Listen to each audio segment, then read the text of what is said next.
రఘురామ కృష్ణరాజు గారు జగన్ గారి పైన కేసు నమోదు చేశారండి. సో, ఒక్కసారి ఆ వివరాల్లోకి వెళ్దామండి. సెక్షన్స్ వైజ్ చూద్దామండి. First sections wise 120B, 166, 167, 197, 307, 326, 465 and 508, 34. So, A1, A2, 3 ఇట్లా చూసుకున్నట్టయితే మనం A1గా వచ్చేసి మాజీ డీజీ సునీల్ గారు ఉన్నారు. తర్వాత సెకండ్ వచ్చేసరికల్లా సీతారామాంజనేయులు గారు ఉన్నారు. థర్డ్ వచ్చేసరికల్లా జగన్మోహన్ రెడ్డి గారు ఉన్నారు. ఫోర్త్ వచ్చేసరికల్లా విజయపాల్ గారు ఉన్నారు. అండ్ ఫిఫ్త్ వచ్చేసరికల్లా డాక్టర్ ప్రభావతి గారు ఉన్నారండి. సో సో రఘురామ కృష్ణరాజు గారి ఏదైతే అన్యాయం జరిగిందో దానికి న్యాయం జరిగే అవకాశం ఉందంటారు. అంటే కేసు నమోదవడం నాకు ఆశ్చర్యం కలిగిలా. ఈ పెట్టిన సెక్షన్స్ ఆశ్చర్యం కలిగిలా. కానీ ఎంపీగా పోటీ చేయడానికి తనకు అవకాశం కల్పించి, తన పార్టీ తరఫున టికెట్ ఇచ్చి, తమ పార్టీ ద్వారా పార్లమెంటుకి రఘురామ కృష్ణరాజు గారిని పంపిస్తే, తన మాజీ నాయకుడు జగన్మోహన్ రెడ్డి గారి పట్ల రఘురామ కృష్ణరాజు గారు మాత్రం తీవ్ర అన్యాయం చేశారు. జగన్మోహన్ రెడ్డి గారికి ఒక స్థాయి ఉంది, ఒక గౌరవం ఉంది. కానీ రఘురామ కృష్ణరాజు గారు 100కి 100 ఈ కేసులో జగన్మోహన్ రెడ్డి గారిని ఇంక్లూడ్ చేయటం ద్వారా ఆ గౌరవాన్ని భంగం కలిగించారు. ఎట్లా? జగన్మోహన్ రెడ్డి గారు ఆయన ఏం ఆశిస్తారు? ఎక్కడున్నా నేను నెంబర్ 1 ఉండాలని కోరుకుంటారు. కాబట్టి సిబిఐ నమోదు చేసిన 11 కేసులు ఆయన అక్యూజ్డ్ నెంబర్ 1, ఈడీ నమోదు చేసిన 9 కేసులు ఆయన అక్యూజ్డ్ నెంబర్ 1. కానీ రఘురామ కృష్ణరాజు గారు ఏం చేశారు? ఈ కేసులో ఆయన అక్యూజ్డ్ నెంబర్ 3గా పెట్టారు. అది ఎంత అవమానం జగన్మోహన్ రెడ్డి గారికి. అంటే మేజర్ రోల్ వీళ్ళు ఉన్నారు కదా, అంటే అధికార దుర్వినియోగం అన్నట్టు ఇక్కడ అంటే ఈ విషయంలో కొంచెం లోతుపాతులకు వెళ్దాం. సిఐడి అడిషనల్ డీజీ సునీల్ కుమార్కి, ఇంటెలిజెన్స్ చీఫ్ సీతారామాంజనేయులు గారికి రఘురామ కృష్ణరాజు గారితో ఏం వైరం? వాళ్ళు ప్రభుత్వ ఉద్యోగులు, ఉన్నతాధికారులు, ఆల్ ఇండియా సర్వీస్ అధికారులు. వ్యక్తిగతంగా రఘురామ కృష్ణరాజు గారికి వాళ్ళకి ఏమైనా వైరం ఉందా? లేదు. వాళ్ళని ఆదేశించింది ఎవరు? ఈ కార్యక్రమాన్ని కుసిగొల్పింది ఎవరు? ఈ విధమైన కస్టోడియల్ టార్చర్కి ప్రేరేపించింది ఎవరు? ఎవరి కళ్ళల్లో ఆనందం చూడటానికి అధికారులు ఈ విధమైన కార్యక్రమం తలపెట్టారు? రఘురామ కృష్ణరాజు గారు తమ పార్టీ అయినా, తమ ప్రభుత్వం అయినా సరే, ఆ ప్రభుత్వం చేస్తున్న తప్పొప్పుల్ని లేవనెత్తి ప్రశ్నిస్తూ ఉన్నారు. మనం ప్రజలకి ఈ వాగ్దానం చేసాం, ఇవాళ ఈ విధమైన పాలన అందిస్తున్నాం, మన పాలనలో ఉన్న లోపాలు ఇవి అని చెప్పని మేబీ అది ఆ పార్టీకి క్రమశిక్షణ రాహిత్యంగా కనిపించవచ్చు. ఏం చేయాలి? ఆయన్ని పార్టీ నుంచి ఎక్స్పెల్ చేయొచ్చు, పార్టీ ద్వారా సంక్రమించిన ఆయన పదవిని డిస్క్వాలిఫై చేయమని చెప్పని పార్లమెంట్లో పోరాడచ్చు.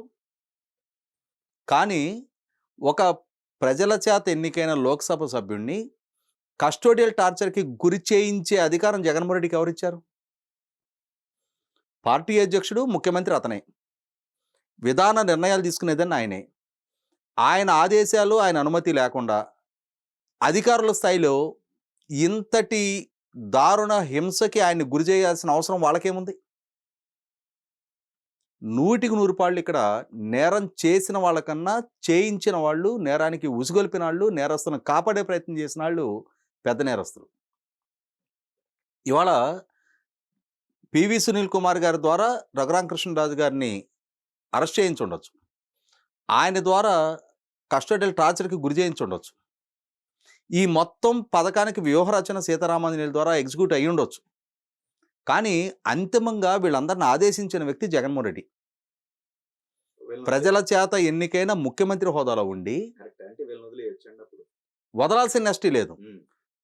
నా వర్షన్ అయితే అక్యూజ్డ్ నెంబర్ 1గా జగన్మోహన్ రెడ్డి ఉండాలి. మాస్టర్ మైండ్, అతని కోసం వీళ్ళు ఈ నేరానికి పాల్పడ్డారు.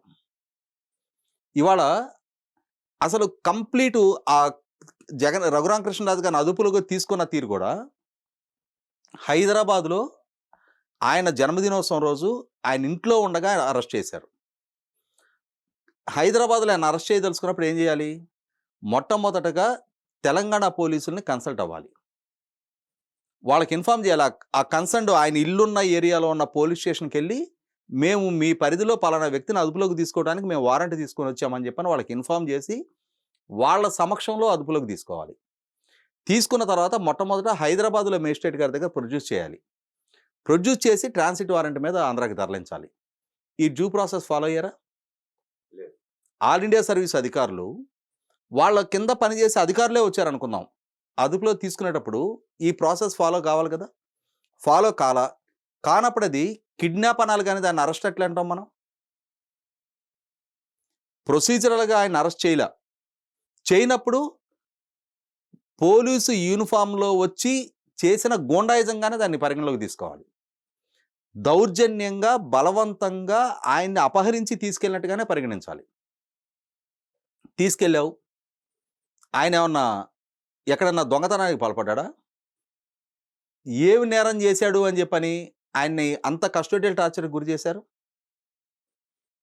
అంటే జగన్మోహన్ రెడ్డి గారితో రాజకీయంగా విభేదించారు.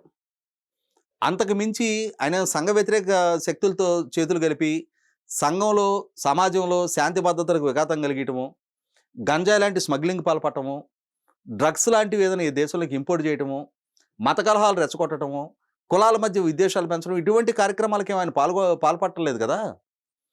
ఆయన రాజకీయంగా జగన్మోహన్ రెడ్డి గారితో విభేదించారు. ఆయన తన అభిప్రాయాలను బలంగా ప్రజలకు తెలియజేస్తా ఉన్నారు.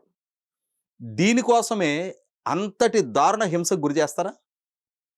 పైగా ఆయన్ని భౌతికంగా హింసిస్తూ వీడియో కాల్ చేసి జగన్మోహన్ రెడ్డి గారికి చూపించారు అనంటే, అది చూస్తూ జగన్మోహన్ రెడ్డి గారు ఆనందం పొందారు అనంటే, ఇంకా ఇన్స్ట్రక్షన్స్ ఇచ్చారు అనంటే, అసలు సిసలు కుట్రదారుడు, బాధ్యుడు జగన్మోహన్ రెడ్డి గారు. అంటే ఇక్కడ మీరు అన్నట్టండి, ఓకే, జగన్మోహన్ రెడ్డి గారు ప్రేరేపించారు. కానీ ఎక్కువ శాతం సునీల్ గారి పైన ఎక్కువ ఆరోపణలు ఉన్నాయి. నేనేం చెప్తున్నా, సిఐడి అడిషనల్ డీజీగా ఉన్న సునీల్ కుమార్ గారు అమాయకుడు, స్వాతి ముత్యమని నేను చెప్పట్లా. కానీ అటువంటి అధికారుల చేత ప్రేరేపించి ఈ కార్యక్రమానికి పాల్పడింది జగన్మోహన్ రెడ్డి. ఆ కేసులో అక్యూజ్డ్ నెంబర్ 1గా మొట్టమొదట ఆయన పెట్టాలి. సునీల్ కుమారు కేసులో ఉండాల్సిందే, సీతారామాంజనేయులు కేసులో ఉండాల్సిందే. అన్నిటికన్నా ముఖ్యంగా ప్రభుత్వ హాస్పిటల్లో డాక్టర్గా విధులు నిర్వహిస్తున్న డాక్టర్ ప్రభావతి గారు ఒళ్ళంతా గాయాలతోటి తన ముందుకు వచ్చిన ఆయన ఒక ముద్దాయిగానే పరిగణిద్దాం. ఆయన ఒంటి నిండా గాయాలుంటే కస్టోడియల్ టార్చర్ జరగలేదని చెప్పని ఎట్లా సర్టిఫికెట్ ఇస్తుంది? అంటే నీ విధులని దుర్వినియోగం చేసినట్టే కదా, నీ డ్యూటీని దుర్వినియోగం చేసినట్టే కదా, అధికారాన్ని దుర్వినియోగం చేసినట్టే కదా. ఖచ్చితంగా వీళ్ళందరూ బాధ్యులే. రఘురామకృష్ణరాజు గారి దగ్గర స్తోమత ఉంది, పోరాడగలిగే కెపాసిటీ ఉంది. ఆయన సుప్రీంకోర్టు వరకు తీసుకెళ్లారు. సుప్రీంకోర్టు ఆదేశాలతో సికింద్రాబాద్ ఆర్మీ హాస్పిటల్ వైద్యులు టెస్ట్ చేసి నిర్ధారణ చేశారు. అప్పటికీ కూడా తిరుమల తిరుపతి దేవస్థానం ఎగ్జిక్యూటివ్ ఆఫీసర్గా ఉన్న ధర్మారెడ్డి ద్వారా, ఎందుకంటే ఈ ధర్మారెడ్డి డిఫెన్స్ ఎస్టేట్ ఆఫీసర్గా పనిచేసిన వ్యక్తి, ఆ మూలా నుంచి వచ్చిన వ్యక్తి, అతని ద్వారా ఇక్కడ ఆర్మీ హాస్పిటల్ వైద్యులను కూడా ప్రభావితం చేసే ప్రయత్నం చేశారు, తప్పుడు రిపోర్ట్ ఇవ్వమని అని చెప్పని. రఘురామకృష్ణరాజు గారికి ఆ స్తోమత ఉంది, ఆయన ఫైట్ చేశారు. సుప్రీంకోర్టు కన్విన్స్ అయింది, ఆయనకి బెయిల్ ఇవ్వడం జరిగింది. కానీ ఆయన పదే అభ్యర్థిస్తూ ఉన్నారు, పివి సునీల్ కుమార్ మీద చర్యలు తీసుకోండి, జగన్మోహన్ రెడ్డి మీద చర్యలు తీసుకోండి అని చెప్పని. సంవత్సరాల కాలం గడిచిపోయింది. ఎందుకని వ్యవస్థలు అంత నిద్రాణంగా ఉన్నాయి? అంటే అధికారంలో ఉన్నవాళ్ళు ఏం చేసినా చెల్లుబాటు అవుద్దా? అంటే ఇక్కడ హిట్లరు యూదుల్ని గ్యాస్ ఛాంబర్స్లోకి పంపించి చంపించారు అని చెప్పి వచ్చిన మనం చరిత్రలో చదువుకున్న దానికి, ముఖ్యమంత్రిగా జగన్మోహన్ రెడ్డి ఉండి పోలీసుల ద్వారా తనకి వ్యతిరేకంగా గళం విప్పిన వాళ్ళని ఈ విధమైన హింసకు గురి చేశాడు అన్న దానికి మధ్య ఉన్న వ్యత్యాసం ఏంటి? అంటే ఇది అసలు ప్రజాస్వామ్య దేశమేనా? ప్రజలు ఎన్నుకున్న పాలకుడైనా జగన్మోహన్ రెడ్డి? ఈ అధికారులు వాళ్ళు అసలు ప్రభుత్వ అధికారులేనా? ప్రజలు కట్టిన పన్నుల నుంచి జీతం తీసుకుంటున్న ప్రభుత్వ ఉద్యోగుల, వైసీపీ పార్టీ కార్యకర్తల? వైసీపీ పార్టీ కార్యకర్తలైనా సరే ఒక వ్యక్తిని భౌతికంగా హింసకు గురి చేస్తే శిక్షార్హులే. కానీ ఇక్కడ వీళ్ళు ప్రభుత్వ అధికారుల ముసుగులో ఉండి వైసీపీ పార్టీ కార్యకర్తల కంటే మరింత ఎక్కువగా ఇటువంటి దుశ్చర్యలకు పాల్పడ్డప్పుడు ఎందుకు వాళ్ళని టాలరేట్ చేయాలి? ఒక్క క్షణం కూడా వాళ్ళ ఒంటి మీద యూనిఫామ్ ఉండనివ్వటానికి వీల్లేదు. వాళ్ళు అసలు ఆ యూనిఫామ్ వేసుకోవడానికి అయోగ్యులు. 100కి 100 పాళ్ళు ఇటువంటి దుందుడుకు చర్యలకి రఘురామకృష్ణరాజు గారు ఈ స్థాయి వరకు పోరాడుతూ వచ్చారు. అచ్చెన్నాయుడు గారి దగ్గర నుంచి మొదలుపెట్టి జేసీ ప్రభాకర్ రెడ్డి గారు, వాళ్ళ కొడుకు అస్మిత్ రెడ్డి గారి వరకు ఎంతమందిని ఈ విధంగా వేధింపులకు గురి చేశారు. గుంటూరు జిల్లాలో దూలిపాల నరేంద్ర గారిని, కృష్ణా జిల్లాలో దేవినేని ఉమా గారిని, పట్టాభి గారిని, అలాగే కొల్లు రవీంద్ర గారిని, వెస్ట్ గోదావరిలో చింతమనేని ప్రభాకర్ గారిని, ఈస్ట్ గోదావరిలో నల్లమల్లి రామకృష్ణారెడ్డి గారిని, విశాఖపట్నం జిల్లాలో పల్లా శ్రీనివాస్ గారిని కూడా ట్రై చేశారు, కానీ ఆయన బిల్డింగ్ కూల్చి ఆయన అరెస్ట్ చేయకుండా ఆగారు. అయ్యన్న పాత్రుడు గారిని టచ్ చేశారు. అలాగే విజయనగరం జిల్లాలో దేశం గర్వించే నాయకులు అశోక్ గజపతిరాజు గారు మాన్సాసు ఇష్యూలో ఆయన మీద కూడా కేసు నమోదు చేశారు. ఆయన మీద కూడా అరెస్ట్ చేసే ప్రయత్నం చేశారు. గౌరవ హైకోర్టు ఇంటర్వెన్షన్ తోటి ఆ కేసు క్వాష్ అవడం జరిగింది. శ్రీకాకుళం జిల్లాలో అచ్చెన్నాయుడు గారిని, కోన రవికుమార్ గారిని చూసాం. అట్లాగే చిత్తూరు జిల్లాలో చల్లా బాబు గారిని, అనంతపురం జిల్లాలో జేసీ ప్రభాకర్ రెడ్డి గారిని, కడప జిల్లాలో బీటెక్ రవి గారిని, ఇట్లా ఏ జిల్లాలో క్రియాశీలకంగా నాయకులను అరెస్ట్ చేయలేదు, ఎంతమందిని వేధింపులకు గురి చేయలేదు. రాజేష్ గారు ఇక్కడ మనం ఆ. ఒక స్థాయి ఉన్న నాయకుల గురించి మాట్లాడుకుంటున్నాం. సాక్షాత్తు చంద్రబాబు నాయుడు గారిని అరెస్ట్ చేశారు, లోకేష్ మీద కేసులు నమోదు చేశారు. ఇది ఒక స్థాయి ఉన్న నాయకులకే ఈ పరిస్థితి వచ్చింది అని అంటే, సామాన్య ప్రభుత్వాన్ని ప్రశ్నించిన సోషల్ మీడియా కార్యకర్తల దగ్గర నుంచి గ్రామీణ స్థాయిలో ఉన్న తెలుగుదేశం పార్టీ కార్యకర్తలని, నాయకుల్ని ఎంతమందిని ఎన్ని రకాల వేధింపులకు గురి చేసింది. వీటన్నిటికీ తప్పనిసరిగా వాళ్ళు తప్పులు చేస్తుంటే చట్టపరంగా చర్యలు తీసుకోవడాన్ని ఎవరు ఆక్షేపించరు.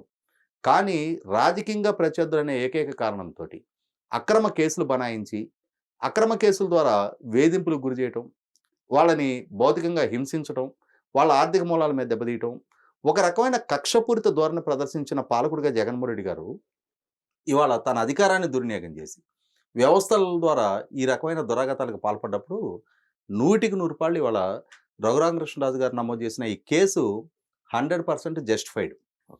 కాబట్టి ఇక్కడ అంటే నా ఉద్దేశం అయితే, ఇదే జగన్మోహన్ రెడ్డి గారు చంద్రబాబు నాయుడు గారు ఇరిగేషన్ ప్రాజెక్టుల విధ్వంసం అని చెప్పని ఒక ప్రోగ్రాం పెట్టుకుంటే, ఆ కార్యక్రమంలో ఆయన పర్యటిస్తున్న సందర్భంగా అంగడు దగ్గర ఆయన మీద దాడి చేసి మళ్ళీ పైగా ఆయన మీద హత్యాయత్నం కేసులు నమోదు చేశారు. సెక్షన్ 307 నమోదు చేశారు. ఇవాళ ఏమైంది? ఇవాళ అదే జగన్మోహన్ రెడ్డి గారి మీద 307 నమోదైంది. ఆ రోజు చంద్రబాబు నాయుడు గారు చెయ్యని తప్పుగా ఆయన మీద సెక్షన్ పెట్టారు. కానీ ఈరోజు జగన్మోహన్ రెడ్డి గారి ద్వారానే ప్రేరేపించబడి జరిగిన హింసకి ఈరోజు ఆయన బాధ్యత వహిస్తా కేసు నమోదైంది.